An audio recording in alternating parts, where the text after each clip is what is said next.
Welcome to another short educational video on vibrant wellness testing. This video will provide a brief overview of the food sensitivity test, as well as guidance on clinical utility, interpretation, and intervention. These are the topics we'll cover. What exactly are food sensitivities? What is oral tolerance, and how do we lose oral tolerance? What is the difference between IgG and IgA antibodies, and what do they mean on the food sensitivity test? How do you interpret the test once you've run it? And what do you do with the results?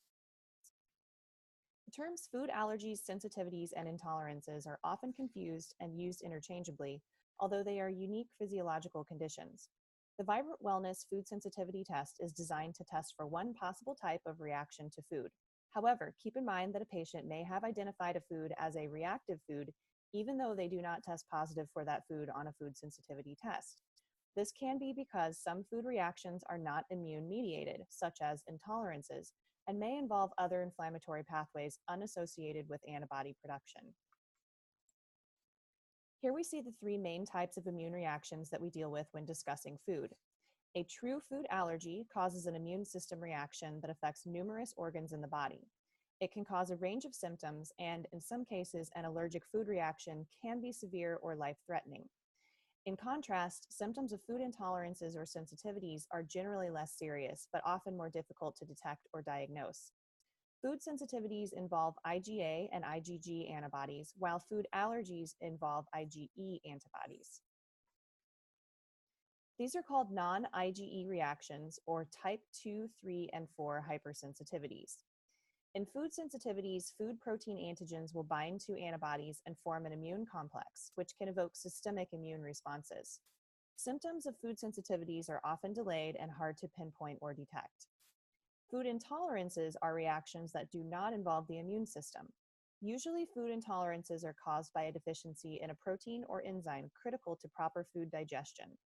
Lactose intolerance is a classic example in which certain people lack the enzyme lactase and cannot break down this carbohydrate. Food sensitivities are often referred to as a loss of oral tolerance. Oral tolerance refers to the immune system's normal ability to maintain homeostasis in the presence of foreign food proteins. Loss of oral tolerance is what happens when the intestinal immune system forms immune-based reactions to commonly consumed and usually harmless foods or other antigens. A primary piece to understanding antibodies is their area of origin. IgA antibodies are produced by saliva, tears, and mucosal linings in the lungs and the intestines. IgG antibodies are the most abundant in serum and are produced by almost every cell in the body. IgG antibodies can also cross the placenta.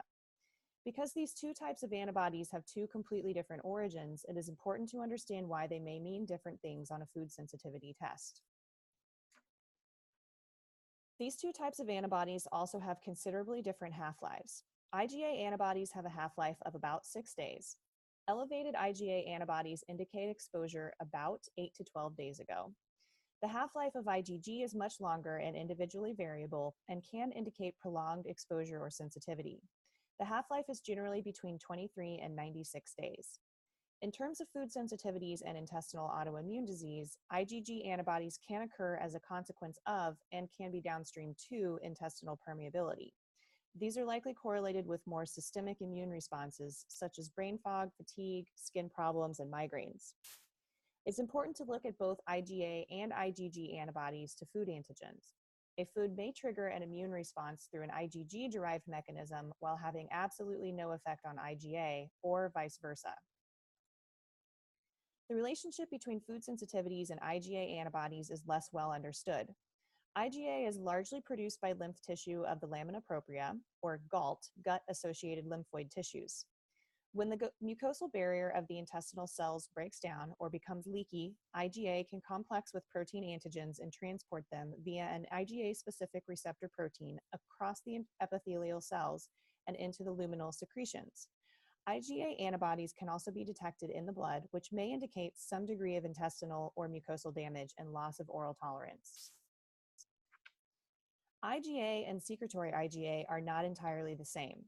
A big reason for the confusion is because the terms secretory IgA and IgA are often used interchangeably in literature, although technically they should not be. There is a direct connection in that secretory IgA is produced from IgA, but it's likely not safe to definitively say that low or high levels of serum IgA can accurately predict or determine secretory IgA levels.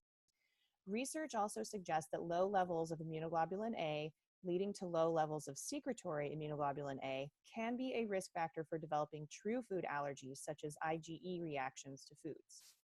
You can see in the diagram that once an antigen has been detected by dendritic cells and presented to T cells, IgA is pumped through the intestinal cell, coupled to secretory component, and then released into the lumen of the intestines, where it is secretory IgA and will bind to the antigen it is specific for. How are results reported? Vibrant reports results based on the level of reactivity of the antibody to antigen binding present.